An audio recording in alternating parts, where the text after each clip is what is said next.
Buenas tardes.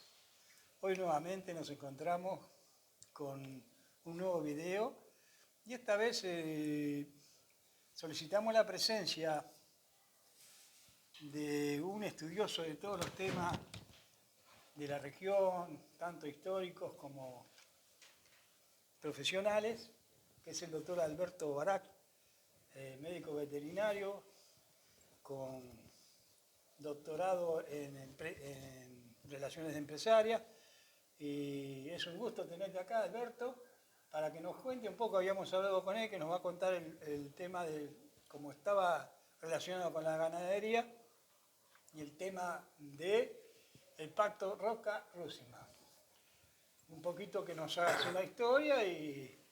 Bueno, buenas tardes, Carlito. Sí, un poquito miramos a la cámara. Allá está. Buenas tardes, Carlito. Estamos charlando de estos aconteceres que hicieron un mito en la historia argentina, porque hay, sobre todo en la historia de la ganadería argentina, fue un hecho posiblemente del siglo pasado, una prueba de los gobiernos entreguistas que tuvimos a través de la historia argentina. Entreguista en el sentido, la palabra entreguista en el sentido hablo económico, porque se entregaba en aquel tiempo a ciertos imperialismos que estaban de moda en ese tiempo.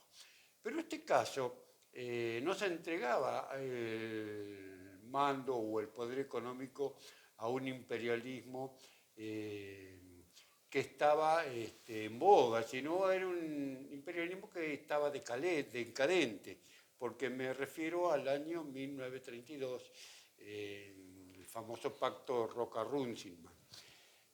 Para analizar este pacto, fundamentalmente hay que hacer un poquito de historia previa. La historia previa nos dice lo siguiente, que después de la Primera Guerra Mundial surge, ante la caída del Imperio Austrohúngaro y las potencias centrales de Europa, surge una potencia nueva que trataba de dominar el continente nuevamente, como hizo su padre, su madre, es decir, el padre y la madre de este imperialismo, de este concentrado de capitales, eran precisamente el Commonwealth inglés, que era Estados Unidos. Entonces había una lucha que era cruel entre madre e hijo, digamos, entre Inglaterra y Estados Unidos, porque los dos querían prevalecer sobre un país como el nuestro, que para ellos era una colonia y fue siempre colonia. Yo considero que fuimos colonia solamente de los españoles en un tiempo. Luego logramos la independencia, si bien política, No económica. no económica. Muy pocas veces la logramos económicamente. Y cuando la quisimos lograr, nos atacaron. Para hacer un raconto histórico, acordémonos de Rivadavia, que el empréstito de Rivadavia... de la Baring Brothers. Exactamente, que todavía creo que hasta el siglo, duró un siglo y no lo pagamos. El empréstito que la Iglesia Católica en aquel momento le pasó al gobierno, entregando todas sus escuelas, educación, a Rivadavia también, que tampoco fue abonado hacia el pontífice. Bueno, todos estos deterioros económicos que hoy surgen de nuevo, estamos acostumbrados en la historia argentina y somos especialistas en gambetear, hablando en términos futboleros, de salir de alguna manera de la otra. Aparte, además era un país en formación con muchos inmigrantes, ¿no? Claro, era un país, claro, en ese aspecto, Carlito, tenemos que diferenciar dos cosas. A partir de la caída de Rosas, que cayó el federalismo, que entra las ideas unitarias, hay una gran introducción de lo que se llamó en aquel momento liberalismo, a través de Mitre, que hoy en día lo tenemos que llamar el neoliberalismo, que todavía está en vigencia. Yo creo que no hubo un verdadero desarrollo económico nacional, en muy pocos gobiernos los hubo.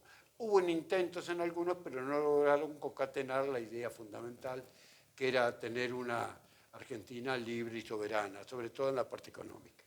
Pero, sí, quizás en algún momento en los últimos tiempos fue la CGE, la Confederación General Económica, y que estaba a cargo de Helbar. Bueno, Helvar tuvo un intento, y el otro intento anterior, ya que hablas de esto, fue el Grupo Go, la gente, los militares que tratan de tomar, o mejor dicho, que toman el poder allá por el año 43-44, con la venida de Rawson, Ramírez y Farrell, y luego el peronismo, que trataron de hacer una tercera posición que en cierto momento estuvimos arañando para conseguirlo, pero también fuimos vencidos en ese sentido. ¿Y debido a qué se firma el tratado? Bueno, en cuanto al tratado, que es un hecho histórico, yo creo que en la historia ganadera argentina es lo más aberrante que ha ocurrido en el país. Surgió a través de estas competencias imperialistas. Recordemos que Estados Unidos tenía en la Argentina dos grandes frigoríficos, el Swift y el Armour, que estaba incluso instalado en el sur para la venta de ovejas y también para carne de lanar, digamos, y también para la carne vacuna, porque vieron los yanquis un gran negocio, sobre todo en el poder argentino de la gran ganadería que tenía la República Argentina. Pero estaba enquistado desde antes de eso el poder inglés a través de un frigorífico enorme que se llamaba Anglo, que está ahí en Avellaneda, que vos lo habrás conocido, Anglo. Y después había uno muy grande en Santa Fe y otro muy grande que después el general Perón lo nacionalizó, pero no se pudo poner en marcha, a la altura de la ciudad de Colón, a la vera del río Uruguay, que hay una ciudad enorme que yo la he visitado, que tiene una característica que me llamó la atención, creo que te lo comenté una vez a vos. Vinieron muchos trabajadores ingleses a este frigorífico y venían de dos religiones. Y hubo formaron una ciudad para los obreros, que está todavía como recuerdo. De un lado había una iglesia protestante y del otro. Es decir, entre ellos no se unían por cuestiones religiosas, pero el dominio era completamente inglés. Y menciono esto porque de ahí se cargaba prácticamente el 90% de la hacienda que se vendía de la provincia de Corrientes y la provincia de Entre Ríos a través del río Uruguay. Es decir, no pagaban la aduana, no pagaban nada, se iba de contrabando y nadie decía nada.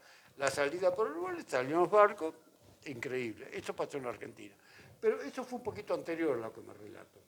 En este momento, al caer el dominio inglés, digamos, el grupo de naciones, el Commonwealth, hace la famosa reunión de Ottawa, en que le exige al eje de países, que era Inglaterra. Inglaterra, te aclaro que es muy chico, porque el tamaño de Inglaterra es tamaño de Inglaterra solamente, es el mismo tamaño que de Uruguay tiene en tierra, no es más grande, es el conjunto, el Commonwealth. Entonces, todas las ciudades, las naciones adheridas al Commonwealth, le obligan a Inglaterra, la central inglesa, que compren carne solo a ellos. Es decir, estaba la parte de Australia, Nueva Zelanda, la India y otros países menores. Sudáfrica también, ¿no? Sudáfrica, que sí, Sudáfrica todavía estaba, que hicieron que compraran carne y demás elementos, materia prima a ellos, fundamentalmente, con una bonificación especial. Lógicamente, ¿a qué perjudicaba esto? Si nosotros prácticamente teníamos un solo comprador, que era Inglaterra, y ella nos dejaba de comprar a nosotros, evidentemente nos fundíamos en el monocultivo. En un monocultivo. Evidente, lo que habría que tomar un gobierno de corte netamente democrático, que no existía en el año 33, ya que estaba Justo y Roca, el hijo, Roca hijo, Julio Roca, que era el vicepresidente, era un gobierno de tipo surgido, muchos historiadores hablan de fraude, otros hablan de tipo revolución, pero yo creo que fue fraude. ¿Ese fraude patriótico? Fue el fraude patriótico que lo trajo acá el ultraderechista general Uriburu en el 30, que lo volteó al decadente Uriburu del Debate. Entonces, esa élite argentina que manejaba estaba muy concatenada con las ideas económicas inglesas. Prácticamente eran títeres de los ingleses. Y se manda una delegación argentina, que manda el presidente Justo, encabezada por el vicepresidente Roca, a Inglaterra, a pactar este asunto, porque le dice, ¿cómo? Ustedes están desde el empréstito con Rivadavia en Argentina y ahora nos sacan, si nosotros somos hijos de ustedes. Esas palabras las dijo el vicepresidente argentino, es decir, se arrodilló ante el imperio inglés. Lo que trajo esto, lo primero que trajo, que acá había dos tipos de productores. Estaban los grandes capitales ganaderos ingleses que dominaban, ¿por qué? Porque ellos tenían campo. Tenían los ferrocarriles, tenían el frigorífico y tenían los barcos. Entonces prácticamente nos dominaban de todos lados. Los productores chicos argentinos, medianos y algunos grandes también, pero con capitales netamente argentinos y con ideas argentinas, dijeron, esto no puede ser. Y ahí surgió el gremio que yo estuve 25 años trabajando, que es Carvap. El gremio surge ahí, porque parte de la sociedad rural argentina estaba de acuerdo con los ingleses. Era pro-inglesa, parte de la sociedad rural. En cambio, muchos productores, grandes, chicos y pequeños, sobre todo la gente a lo de Necochea. En Necochea creo que en el 36 se formó más o menos... no recuerdo exactamente, pero en esa época se formó la Sociedad Rural de Necochea. Y en el 36 se formó la Sociedad Rural de Lobería. ¿En qué? Para la lucha contra el trust inglés. Porque evidentemente, te explico lo siguiente. Para no aclarar o abundar más en la parte histórica, que son datos que no caen bien. Pero te digo una cosa, vos tenías una vaca, vendías el novillo, vendías la carne de esa vaca, y de acuerdo al pacto Runciman, mirá lo que firma un argentino vicepresidente, la carne tenía que ser el 80% de la carne que se exportaba en la Argentina tenía que ser exportada por frigoríficos ingleses.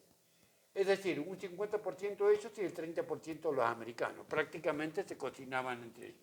Y solamente un 15% para los argentinos. Pero la carne que se exportara con Argentina no tenía que tener fines de lucro. Entonces, decir, en forma elegante no exporten, muchachos, porque nadie va a trabajar con lucro, sin lucro no trabaja. Bueno, pero además de eso, por las dudas, tenía que ser transportada en ferrocarril inglés, que no existía, y faenada en un frigorífico inglés.